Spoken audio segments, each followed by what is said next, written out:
Whether you love them or hate them, there's no denying that celebrity fragrances make up a huge part of the perfume market today. But why is that? Why are celebrity fragrances so loved by so many people? And why does their popularity extend beyond just teenagers? Did you ever wonder who created the first celebrity fragrance? So in this video, I'm going to try and answer those questions and a few more. And I'm also going to talk about the fragrances from celebrities that really changed the game, that made us think a little bit differently because they did something different. So if you like this kind of content and you haven't done already, then please do consider subscribing. I'm Claire Smith and I make videos all about perfume, perfume science, perfume history, and I also just do some straight reviews and also do some fun videos as well. So if that kind of thing interests you, then please do consider subscribing. And also please like this video if you do enjoy this kind of content. So where can we trace the origins of celebrity perfume back to, and who was the first to come up with the idea, and really how did that idea come about? Well, to answer that question, we really need to go back to the origins of celebrities being associated with fragrances. And it seems odd now, but back in the early days, back in the 30s and 40s, fragrances didn't have faces. Fragrances were just advertised by just showing the bottles or just having them in stores, and they weren't really associated with any kind of celebrities. That changed in 1952. So Marilyn Monroe was actually interviewed and asked what she wore in bed, and her famous response was, "Nothing except a drop of Chanel No. 5. And this just made everybody want to try Chanel No. 5. It just drummed up so much interest in that fragrance, and really, she is forever associated with Chanel No. 5 because of that quote. The power of celebrity endorsement in fragrance was born. But actually it was only 1 year later in 1953 when Estee Lauder cottoned on to the idea of a celebrity being associated with their fragrances and made Joan Crawford the face of their Used To fragrance. And ultimately in the 1950s, Hubert de Givenchy designed L'Interdit with Audrey Hepburn in mind, and actually that fragrance could also be thought of as one of the first celebrity fragrances. And I've actually made a video all about that, so I'm going to link it down below in the description box in case you do want to check that out. So whilst the 50s were the time when celebrities were first associated with fragrances, it wasn't until the 1980s when celebrities actually launched fragrances as part of collaborations with brands. And the first one to do that was Sophia Loren. So Sophia Loren was approached by Coty in 1981 to be the face of one of their fragrances, and they actually called the fragrance Sophia. Sophia Loren had nothing to do with the development of the fragrance. She didn't get any choices in how the fragrance smelt, but Coty had done some research and they had decided after 3 years of research that Sophia Loren was the ideal candidate for a celebrity fragrance because both men and women looked up to Sophia Loren. She'd been married for a number of years at that point in her life. She'd only had one husband. She looked very faithful as a person, and she'd had a successful film career by that point as well. So she just sort of seemed to have it all really from a celebrity point of view, and that's why they chose her. They actually marketed a fragrance that smelled a little bit like Used To in a way, and whilst it did sell and it did quite well, it was still quite a small fragrance. It wasn't really a huge release. It wasn't a massive success.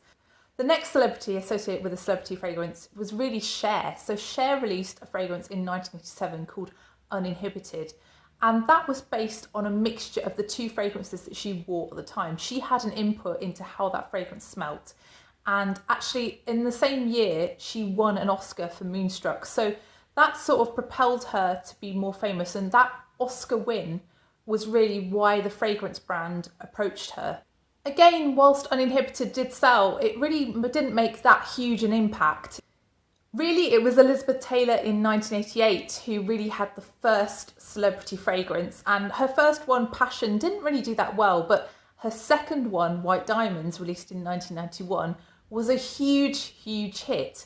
And that was because Elizabeth Taylor at the time was going through some kind of renaissance. She'd lost weight, she'd gone to rehab, and she was just in a really good place, and the media was picking up on how good she looked and how she'd kind of brought herself back into the fold. She'd recently got married to her final husband. She's famous for having loads of husbands. And yeah, Elizabeth Taylor just was of the moment right then. And that really propelled that fragrance. So White Diamonds, if you haven't tried it, is not shy. You can imagine Elizabeth Taylor wearing that fragrance. It just fits with her. And I think it was that, the fact that she had input into that fragrance, and also the fact that that fragrance went on to win Fragrance of the Year 1992, that really did propel that fragrance into the success that it's been since. As of 2018, White Diamonds had sold $1.5 billion worth worldwide, which is just astounding. It's one of the most successful celebrity fragrances ever. So that fragrance and business model, with Elizabeth Taylor being the face of the fragrance and with a larger conglomerate perfume company being the people behind the fragrance, was really the business model that worked, and the business model that most celebrity fragrances would continue to adopt for the next 20 years. But why else did White Diamonds work so well? It was affordable. It was a reasonably priced fragrance, and that really wasn't the intention to begin with. It was intended to be sold for $200 a bottle, but the fragrance company soon realised that that wasn't going to work, and they put it in discounters, they put it in chemists, they put it somewhere where you wouldn't have it behind glass, where people could try it. And actually that really worked, you know. And if you're looking at the packaging as well, it was covered in diamante, it was over the top, it was just so Elizabeth Taylor. It just fitted with the celebrity completely. And that's really what sold it to people, as well as the humongous scent that fragrance was. A decade later, around the early 2000s, the golden age of celebrity fragrance was born, and really the market was huge. There were loads of different perfume houses doing this kind of celebrity brand collaboration thing, and perfume makers such as Elizabeth Arden, Revlon, Coty, and also designer Perfumes were promoting celebrity brands. So which fragrance was the fragrance that launched the golden age of celebrity perfumes? Well, actually, if we go back to 2002, J.Lo launched Glow at Trump Tower with a huge photo shoot, and J.Lo was a huge celebrity at the time. She was a trendsetter, she was something really, really different, and she was just hot property, and designer Perfumes saw this and got her to be a face of one of their brands. And actually, J.Lo's Glow was a huge, huge success. She did a lot of promotion for that, and she sold over $100 million worth of fragrance in the first year alone. And that fragrance really started a whole trend of noughties celebrities having their own fragrance brands. But why is that? Why do celebrities want their own fragrance brand? Well, it's a great way to make lots and lots of money with a very low risk and high profit strategy. So celebrities are thought to earn between 5 and 10% of their sales from fragrance. And actually, just as an example, by 2012, J.Lo was reported to be making £570 an hour from her fragrances. So what was it about J.Lo Glow that made it successful? Well, J.Lo Glow is just quite an odd fragrance. I remember when I first tried it in store back in the early 2000s, I remember not really liking it. J.Lo Glow is a sort of citrusy opening with a green sort of jasmine floral feel to it, and then a sort of dry down that smells a bit like a body cream or a sunscreen. It's got a very powdery feel to it as well. It's a very sort of naked feeling fragrance in a way, I would say. And I guess that kind of reflects J.Lo, doesn't it? That reflects her body, which was used in the adverts. It's a very distinctive advertising campaign they use for that fragrance. It just feels a little bit intimate, I guess. And I guess that just all fitted with J.Lo a little bit, didn't it? With her music and with her way of being. It just seemed to fit the celebrity that was marketing the fragrance. Another early 2000s celebrity hit fragrance was SJP's Lovely. This fragrance launched in 2005, and it's a gentle lavendery woody musk in the dry down. And I'm going to talk a little bit more about this fragrance later on in the video, but that was really one of the biggest and first hits in the celebrity fragrance world. Another one that we need to mention is Britney Spears' Curious. So Britney Spears launched Curious in 2004, and actually for Britney, Curious isn't a super sweet fragrance. It's quite a floral, aquatic kind of fragrance. It's not really what you would typically associate with Britney Spears, but that was her first fragrance. I think it's important to note that these three fragrances, Curious, Lovely, and J.Lo's Glow, are just not super sweet fragrances. They are not what you would typically think of as a noughties celebrity fragrance. So why did celebrity fragrances in the 2000s get so tooth-achingly sweet so quickly? Well, it's because at the time there was the fruitchouli trend starting. And really the fruitchouli trend is something that started or was born out of Mugler's Angel. So Angel is a fragrance that uses a combination of ethyl maltol, a spun sugar note, and also a really strong earthy patchouli to create a very strange mix that just somehow works. And Angel is a fragrance that had been around a lot, but it had really gained momentum by the early 2000s, and it was an incredibly popular fragrance at the time. But Angel really spawned a lot of different other fragrances, and the one that really was being very successful at that time was Flowerbomb by Victor and Rolf. So Flowerbomb was released in 2005, and that again changed how people thought about what fragrance should be and what was popular with women. So this whole trend in fragrance really started off the whole floral, fruity, vanilla, patchouli thing, which was so prevalent in celebrity fragrances at the time. And really, why was that popular? It was because it was a trend at the time, it was because it was cheap, and it was because it was easy to get a likeable fragrance out of it at the end. And that's why celebrity fragrances really hung on to that idea, and why we associate those floral, fruity, vanilla, patchouli fragrances so much with the celebrity fragrances of the late 2000s and the early 2010s. So we can see this idea of the super tooth-achingly sweet trend being dressed up in the Fantasy line of fragrances by Britney Spears. So in the original Fantasy, the tooth-achingly sweet note is white chocolate. In Hidden Fantasy, it's cake. In Circus Fantasy, it's violet candies. And in Festive Fantasy, it is just sugar. They don't even call it anything different. It's just sugar.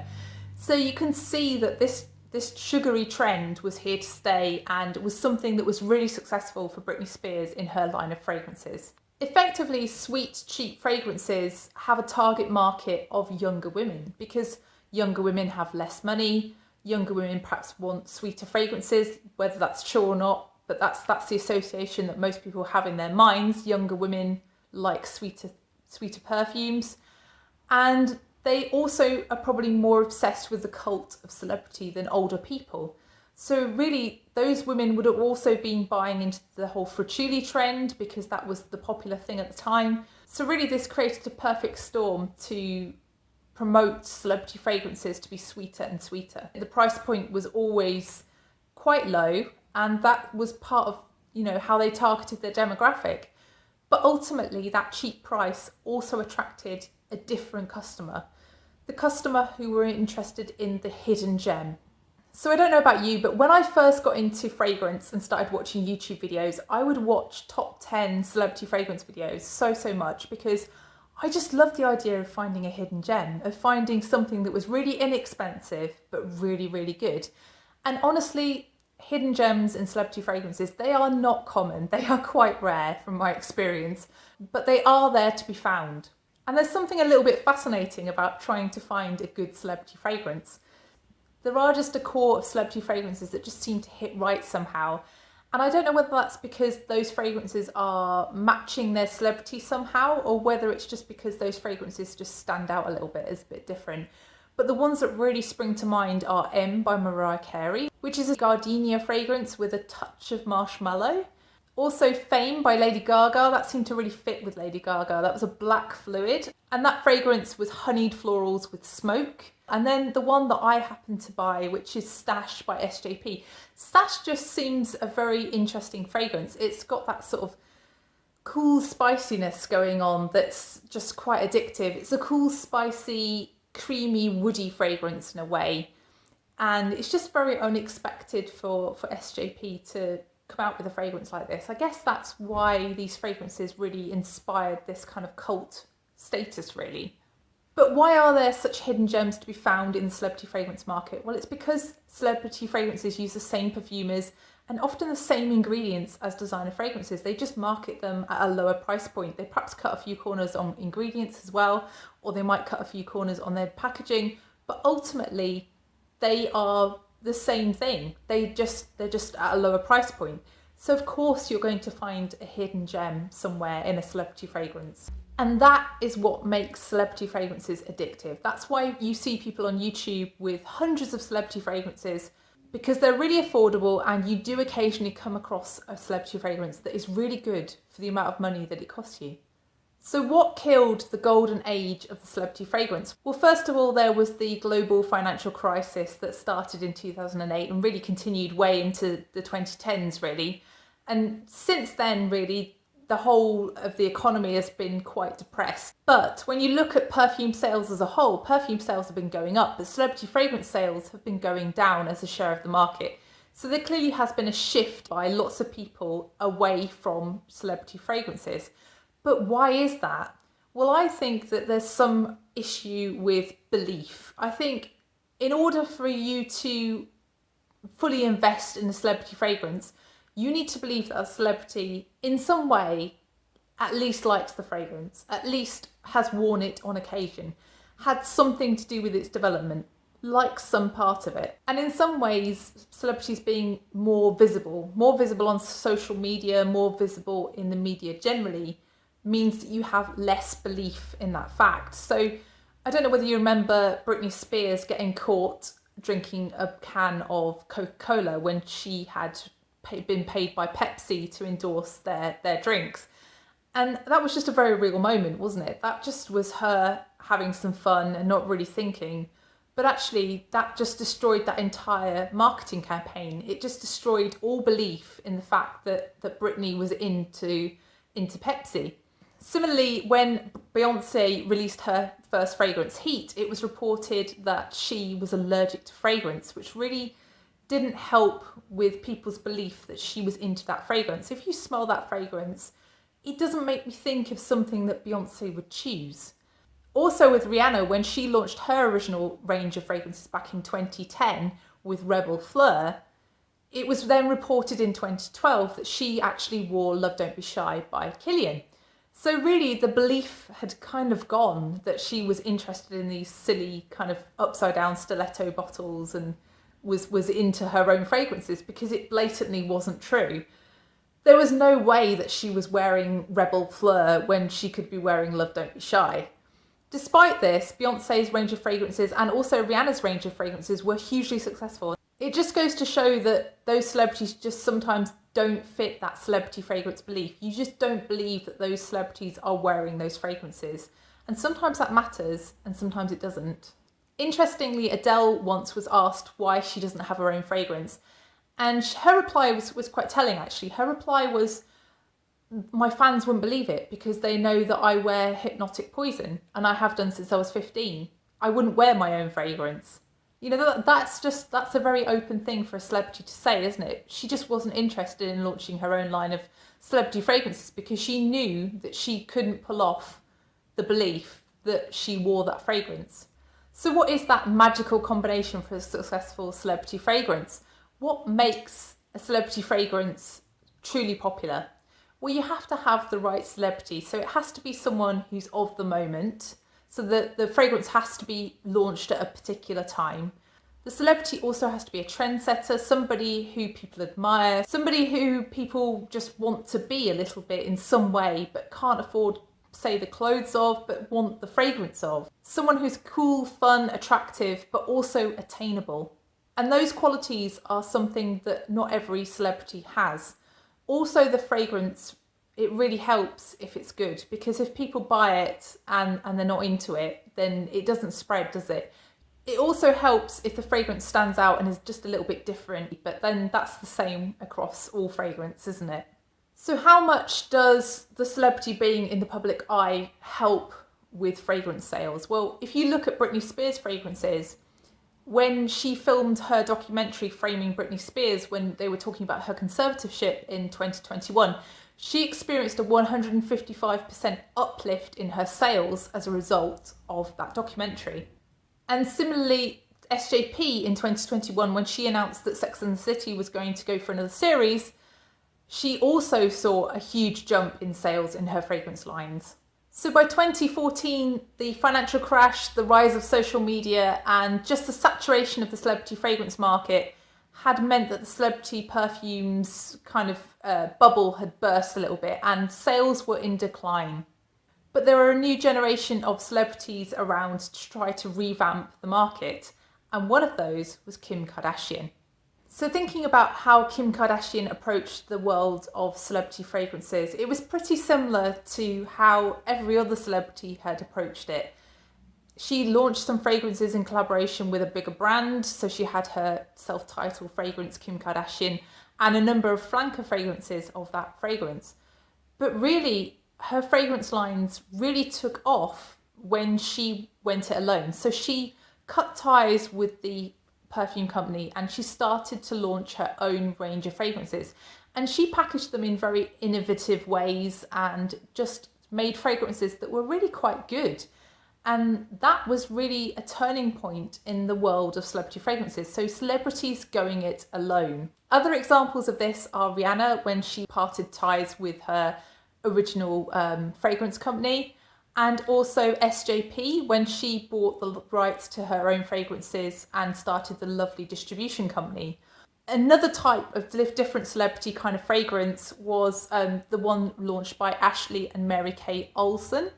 And this fragrance line was called Nirvana and was hugely successful and just wasn't associated with their names really at all. It was something that was a standalone brand but was owned by them. So Nirvana is another really interesting example of celebrity fragrance and how it can work in different ways. The interesting thing about Kim Kardashian's fragrances is that a lot of them are duping mainstream fragrances. So if you smell Kim Kardashian by Kim Kardashian, you will be immediately taken to Michael Kors fragrances because it just is quite similar to a Michael Kors fragrance. So how many of the celebrity fragrances that were really successful were actually dupes of better known fragrances? Well, I can think of quite a few different examples of dupes in the celebrity fragrance world, and that also makes them very exciting to people who are looking for hidden gems. So for example, Sofia Vergara's fragrance, Sophia, launched in 2014, is a well-known dupe of Coco Mademoiselle. Also, Lovely by Sarah Jessica Parker, launched in 2005, is a well-known dupe of Narciso Rodriguez for her EDT. I can also think of Eau de Gaga by Lady Gaga, which is a dupe of a Tom Ford fragrance that's now been discontinued, sadly. And then very famously, there's Madonna's Truth or Dare fragrance, which is a creamy white floral fragrance based around gardenia and also tuberose, and that is thought to be based on Robert Piguet's Fracas. And then finally, most famously and probably most recently, the dupe fragrance that we all think of really with celebrity perfumes is Ariana Grande's Cloud. That is supposedly a dupe or an interpretation of Baccarat Rouge 540 by Maison Francis Coq de Jean. But why did Cloud work so well? Why was that fragrance so successful? Well, actually, when you think about Baccarat Rouge 540 and its fragrance notes, Baccarat Rouge 540 is mainly a synthetically made fragrance. And synthetically made fragrances are very easy to dupe because you're not relying on expensive natural ingredients that vary. You're just buying chemicals off a shelf and mixing them. And you can find out exactly the composition of fragrances by using gas chromatographs to work out which chemicals have been used. So Cloud ended up taking that Baccarat Rouge core DNA and making it its own by making it into a sweet, enveloping coconut musk. The thing about Cloud is that it's just such a good projector. It leaves a huge trail, even in the open air. It's very distinctive. It's something that you will get compliments on. It's something that people will ask you what you're wearing. And that's what people like. That's what sells fragrances. People want to be noticed when they're wearing a fragrance. And you do get noticed when you're wearing Cloud. It's a nuclear fragrance. It's very strong. And yeah, you are literally in a cloud of cloud when you're wearing Cloud. Of course, Cloud is also inexpensive. If a fragrance is priced at £40 for 100ml, you know, it's going to sell more than a fragrance that's priced at £100 for 100ml. That's just economics. I think the thing that also made Cloud was the popularity of Ariana Grande at the time, and also just the fact that Instagram, TikTok, YouTube were all around, and they were all hyping Baccarat Rouge and Cloud as a dupe of Baccarat Rouge. And that really helped with sales, especially during the pandemic, when people couldn't go out and try fragrances, but they were blind buying through watching YouTube and seeing Instagram reels and watching TikTok. So Cloud was an absolutely huge fragrance, and by 2022 it was reported that a bottle of Cloud was being sold every 11 seconds around the world. And Cloud even won Fragrance of the Year as well. And actually, interestingly, Cloud is formulated by the same perfumer who formulated Lovely for SJP. So where are we now, and where are we going in the future with celebrity fragrances? Well, currently, you know, the celebrity of the moment with a fragrance out, I think, is probably Billie Eilish. Having tried that fragrance, I don't think it really fits with how I would think that she would smell, but still it's been very successful for her, and she's launched her second fragrance now. I think really the future of celebrity fragrance lies in celebrities taking control of their own fragrance lines. So people like Kim Kardashian, I think, are the new future. And I think also celebrities going a little bit more upmarket. So celebrities such as Rihanna with Fenty, marketing fragrances at a slightly higher price point might also be a trend that we are going to continue to see. I think the era of mass market, very, very cheap celebrity fragrances is going to be limited to a very small number of celebrities in future. Really now there is the rise of the influencer fragrance. So if you think about YouTube, if you think about Instagram, and you think about brands, then who comes to mind? Well, the one that comes to my mind is KKW and Mona Katan. You know, in a way, her whole brand is an influencer brand. In fact, I've got a video on that. If you haven't seen that video, then I will link it down below.